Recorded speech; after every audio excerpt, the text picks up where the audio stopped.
Job chapter 28. Surely there is a vein for the silver, and a place for gold where they find it. Iron is taken out of the earth, and brass is molten out of the stone. He setteth an end to darkness, and searcheth out all perfection, the stones of darkness and the shadow of death. The flood breaketh out from the inhabitant, even the waters forgotten of the foot. They are dried up, they are gone away from men. As for the earth, out of it cometh bread, and under it is turned up as it were fire. The stones of it are the place of sapphires, and it hath dust of gold. There is a path which no fowl knoweth, and which the vulture's eye hath not seen. The lion's whelps have not trodden it, nor the fierce lion passed by it. He putteth forth his hand upon the rock. He overturneth the mountains by the roots. He cutteth out rivers among the rocks, and his eye seeth every precious thing. He bindeth the floods from overflowing, and the thing that is hid bringeth he forth to light. But where shall wisdom be found, and where is the place of understanding?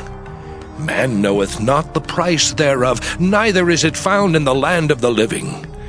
The depth saith, It is not in me, and the sea saith, It is not with me. It cannot be gotten for gold, neither shall silver be weighed for the price thereof. It cannot be valued with the gold of Ophir, with the precious onyx or the sapphire. The gold and the crystal cannot equal it, and the exchange of it shall not be for jewels of fine gold. No mention shall be made of coral or of pearls, for the price of wisdom is above rubies. The topaz of Ethiopia shall not equal it, neither shall it be valued with pure gold. Whence then cometh wisdom, and where is the place of understanding? Seeing it is hid from the eyes of all living, and kept close from the fowls of the air. Destruction and death say, We have heard the fame thereof with our ears. God understandeth the way thereof, and he knoweth the place thereof.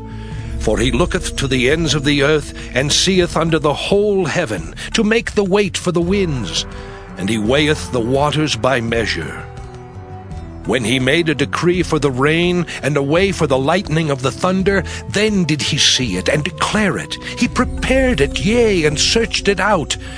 And unto man he said, Behold, the fear of the Lord, that is wisdom, and to depart from evil is understanding. Job chapter 29.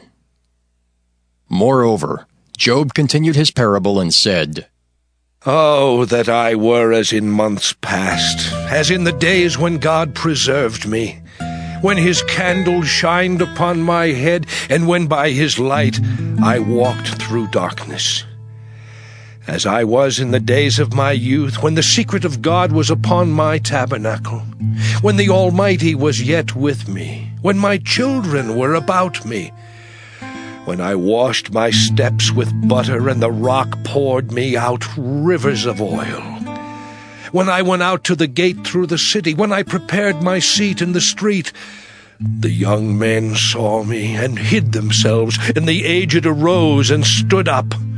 The princes refrained talking, and laid their hand on their mouth. The nobles held their peace, and their tongue cleaved to the roof of their mouth. When the ear heard me, then it blessed me, and when the eye saw me, it gave witness to me. Because I delivered the poor that cried, and the fatherless, and him that had none to help him.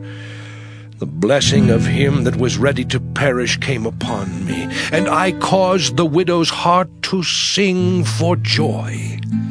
I put on righteousness, and it clothed me. My judgment was as a robe and a diadem.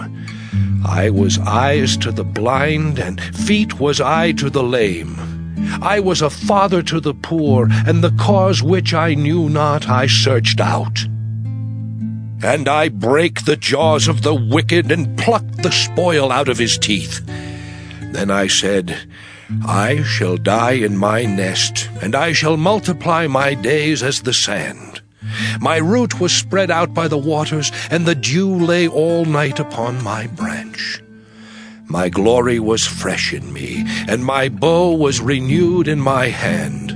Unto me men gave ear, and waited, and kept silence at my counsel. After my words they spake not again, and my speech dropped upon them.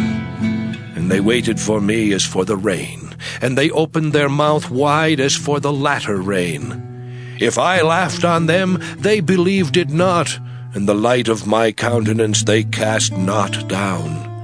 I chose out their way, and sat chief, and dwelt as a king in the army, as one that comforteth the mourners.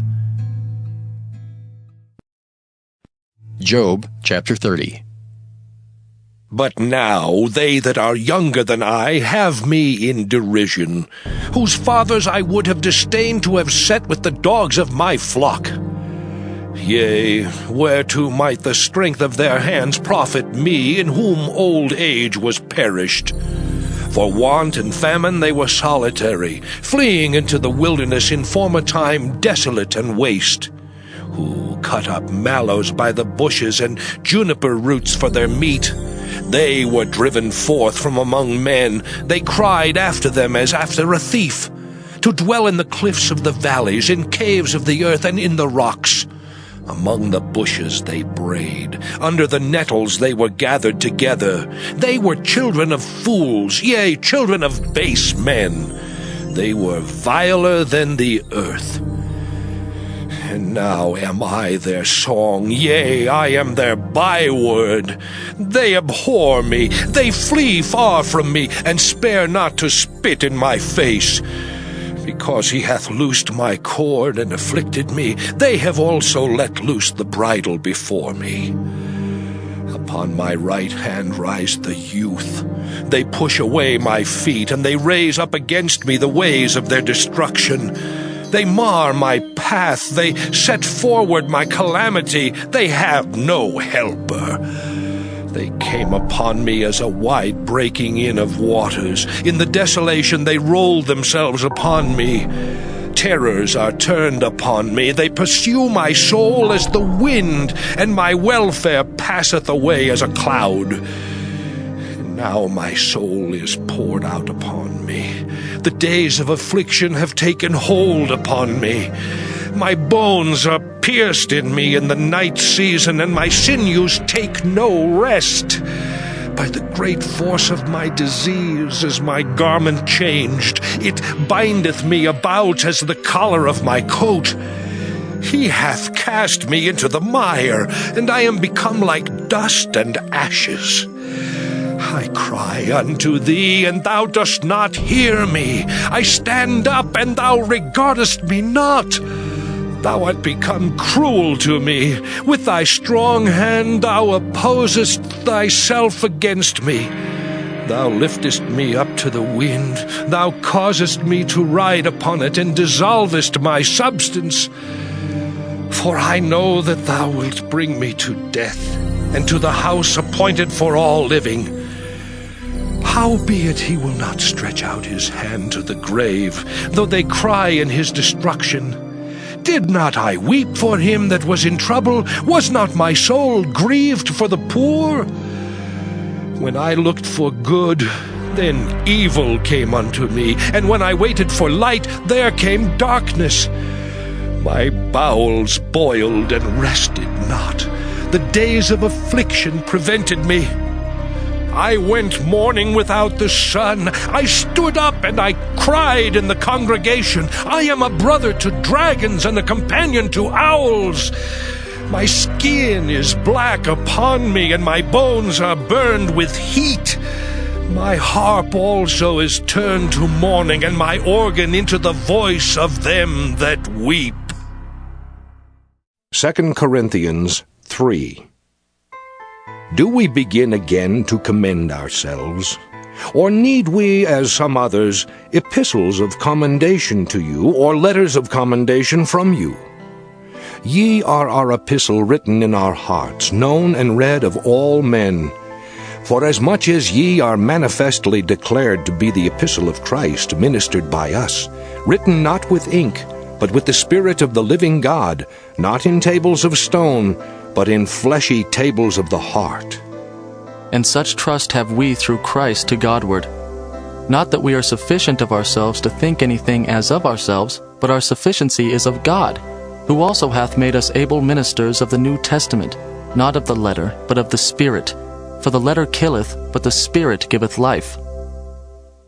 But if the ministration of death, written and engraven in stones, was glorious, so that the children of Israel could not steadfastly behold the face of Moses for the glory of his countenance, which glory was to be done away, how shall not the ministration of the Spirit be rather glorious? The wicked flee when no man pursueth, but the righteous are bold as a lion. For the transgression of a land many are the princes thereof. But by a man of understanding and knowledge the state thereof shall be prolonged. A poor man that oppresseth the poor is like a sweeping rain which leaveth no food. They that forsake the law praise the wicked, but such as keep the law contend with them. Evil men understand not judgment, but they that seek the Lord understand all things. Better is the poor that walketh in his uprightness than he that is perverse in his ways, though he be rich. Whoso keepeth the law is a wise son, but he that is a companion of riotous men shameth his father.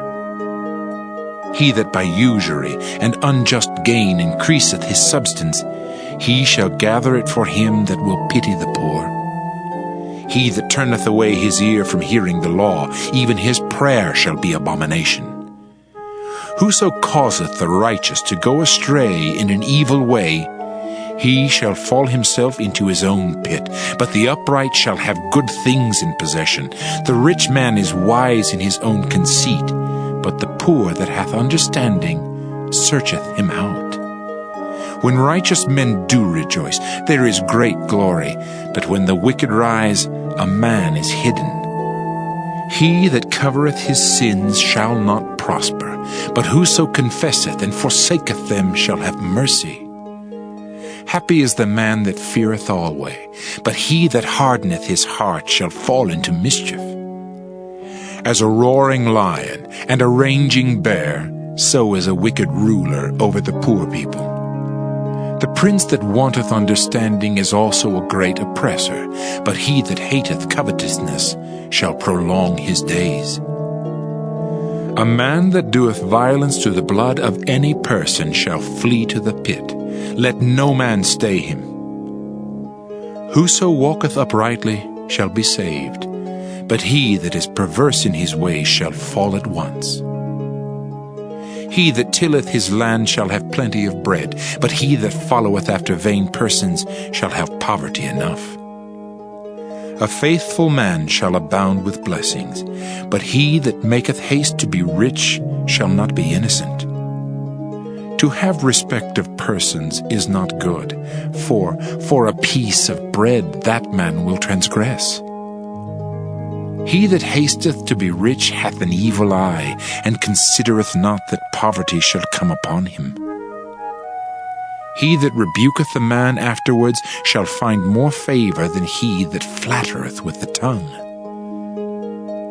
Whoso robbeth his father or his mother, and saith, It is no transgression, the same is the companion of a destroyer.